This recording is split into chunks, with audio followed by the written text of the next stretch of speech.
আমার সেই বিখ্যাত গুচ্ছ সরিষাগুলো দেখুন, সবে ফুল শেষ হতে শুরু করেছে। আর গুচ্ছগুলো দেখুন, প্রত্যেকটা জায়গাতে থাকবে গুচ্ছ।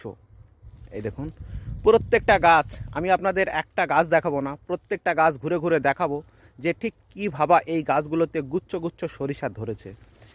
এই দেখুন, আমি যদি এই গাছটাকে আপনাদের দেখাই, এই গাছটাকে, তো দেখুন এই গাছটার নমুনাটা দেখুন কি সুন্দরভাবে এগুলোতে সব গুচ্ছ গুচ্ছ ফল হবে। প্রত্যেকটা যেখানে গিঁট আছে সেখানেই থাকবে গুচ্ছ।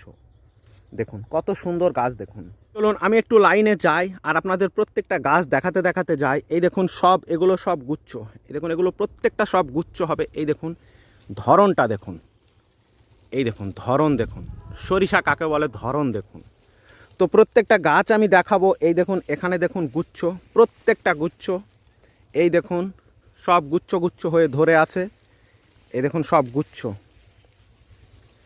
তো আপনাদের যেটা বলার উদ্দেশ্য, আপনারা যারা এই সরিষার বীজ নিতে চান অতি সত্বর আমার সঙ্গে যোগাযোগ করতে পারেন। তার কারণ গত বছর এই সরিষার বীজ অনেকেই পাননি শেষে গিয়ে, তাই মার্চ মাস থেকে এই বীজ অ্যাভেলেবেল হয়ে যাবে। আপনারা মার্চ মাস থেকেই এই বীজ সংগ্রহ করতে পারেন। এই দেখুন গুচ্ছগুলো দেখুন, মার্চ মাস থেকেই এই বীজ আপনারা সংগ্রহ করতে পারেন।